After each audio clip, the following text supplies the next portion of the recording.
All right, so number 3, and by the way, there's 5 steps, so we're on 3 of 5. Create your capture list. This, I think, is super useful, because hopefully y'all have been taking lots of notes over here over the past few days. And so before you decide, like, what do I spend my time on, you kind of need to know what are the options. I mean, we've had 3 full days of content, and I can see it on your faces. We've had a lot of content, and you're like, oh my God, like, I do not need any more of this stuff. And so what I think it's a good idea to do, and I do this myself, is most of it's all to like grow your business, right? And so take all of this stuff and put it on a single page. So take a couple minutes, flip through your notes, like write down all the action items that you've captured, or as many as you can gather in like 2 minutes, and put them all on one page in just a list. I can do this with AI. I can focus on this with my Facebook ads, or I want to do this with TikTok or with Amazon or Shopify.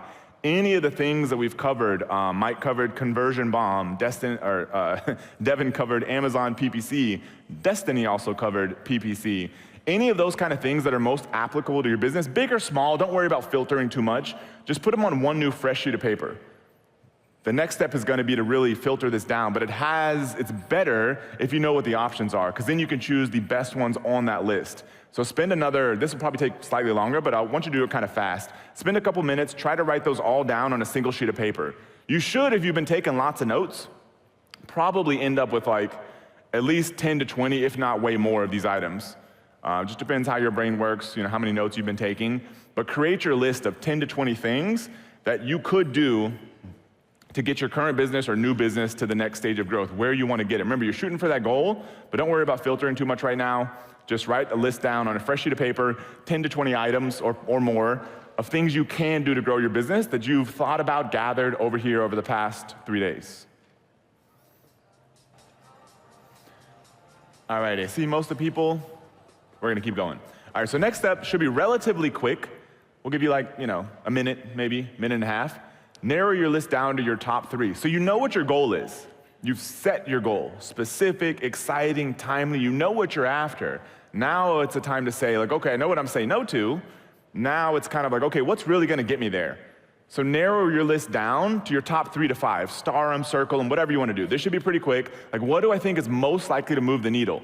Now, there's a few criteria to use here. There's going to be like, what could have the biggest impact? And then also kind of like, what has the highest probability of success? I love to go after easy wins.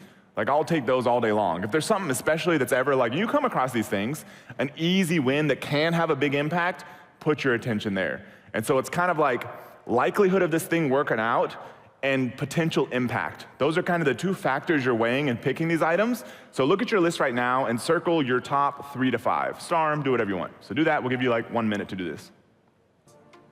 All right, so we'll move on to the last one. So you can keep doing what you're doing. This one will require just a few minutes of explanation. So the very last step requires boiling that list down into like one item.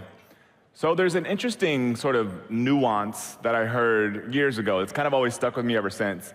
The difference between priority, which is really singular, versus a lot of people say priorities, which is somewhat kind of fake.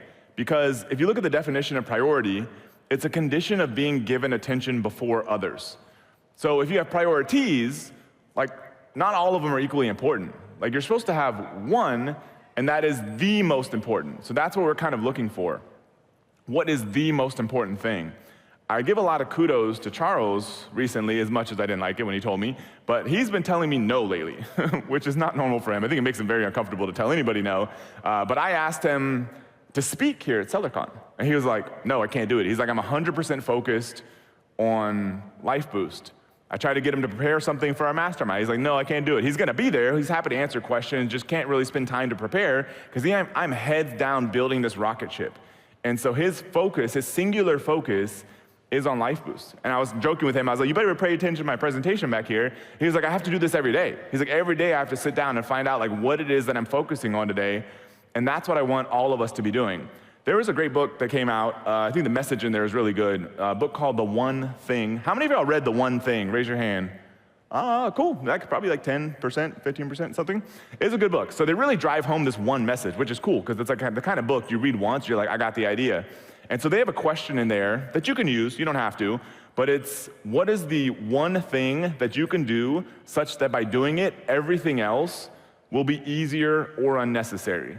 So think about that just for a few seconds. That's the main message that book is driving home. What's the one thing that you can do such that by doing it, everything else will be easier or unnecessary? There was a time back in the day, especially for Amazing, when I had written a bunch of copy. I had essentially written sales copy that had produced, there was a lot of other factors, but had produced over $100 million in sales. So I was like, oh man, I'm such a good copywriter. Nobody can do it like me. The problem was I didn't really want to be like a professional copywriter. I had just built up this skill in this specific market that had produced some pretty good results. And I had delegated a lot of stuff in the business. Customer service, marketing, other stuff, a lot of things. But this copywriting thing, some days I would spend 9 hours a day writing sales copy. And so I could outsource customer service, tasks like that all day long. But if I wanted to really free up my time, I had to, a lot of people say hire what you're worst at. I had to hire what I was best at.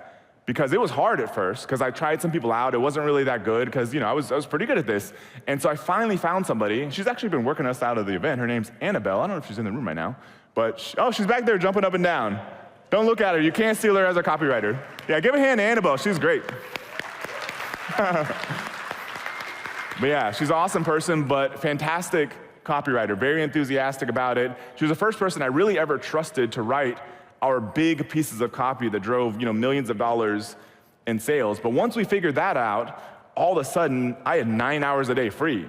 At that point, I was like, what do I do with my time? So that was a big point that's kind of similar to this, is it was like the one thing, once I figured that one out, I had all the time in the world. And so you may not have something that extreme in your business, but I think figuring something out like that or constantly thinking about that is a good idea. We'll see if this video played, because my other video didn't work. Can we get this video to play? First step before anybody else in the world believes it is you have to believe it.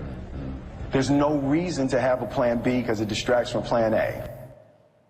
So we used to do this big chant here. It was like, no plan B.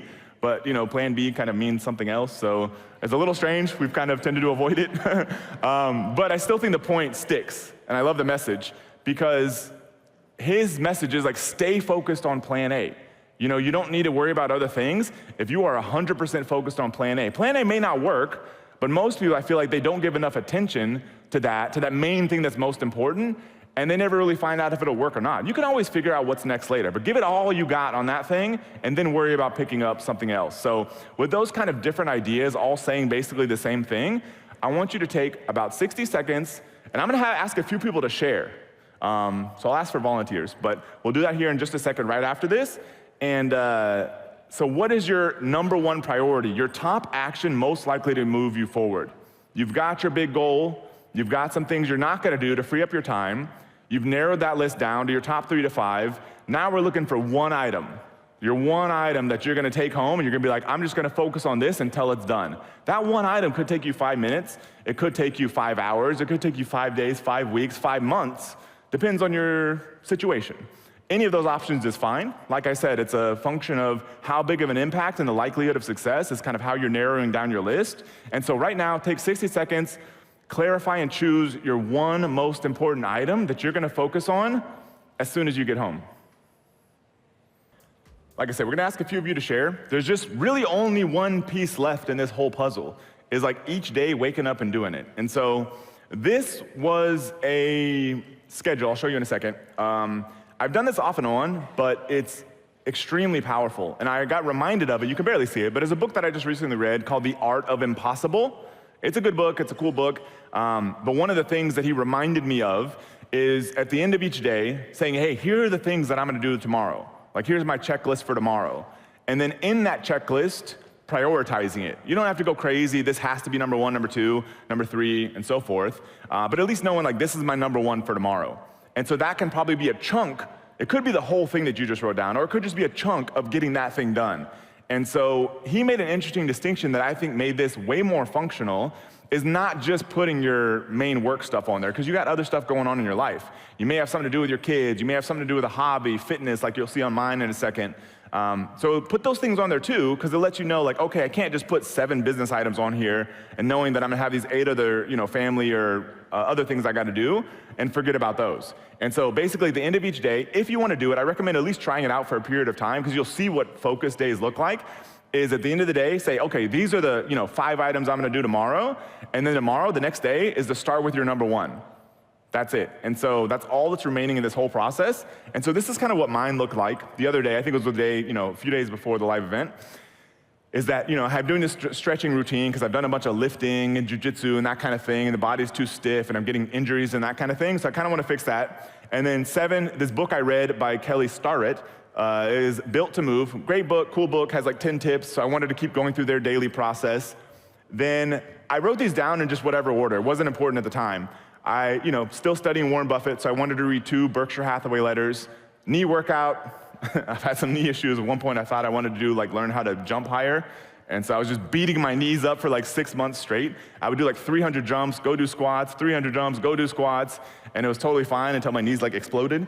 And so don't do that anymore. So I've been kind of working out of that and stuff, so it's just kind of rehab stuff. Rehearse leverage point presentation, because I was preparing for the live event, so that was one of my big work items. Rehearse intro of the roadmap presentation, and then plan progress engineering for me and managers. Been focusing a lot on the concept of how do you keep driving progress? Because we all know that if you're making progress on something, it's easy. Working is easy. It's a problem is when we have setbacks. And so this is just kind of a weird thing that I've been working on recently, is how do I engineer daily progress into everything that I'm doing and minimize the setbacks. So it just happened to be kind of a work thing that I was working on. And so then once I had this list, and he kind of recommends the same process, is then I just marked down, okay, what are my top 2? I said the progress thing I thought would move the needle a bunch, so that was number 1. Reading the Berkshire Hathaway letters, because I want to keep learning, because that'll be the kind of thing that just gets put aside with busy work. So that was my number 2. Knock those 2 out in the morning, then I start working on other stuff. So your list is gonna look totally different.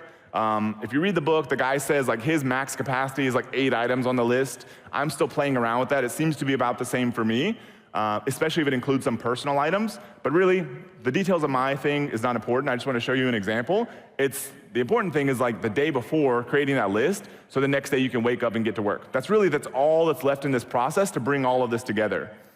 And then, I try to focus as much as possible. So there's some weird things in this photo. This was my actual desk.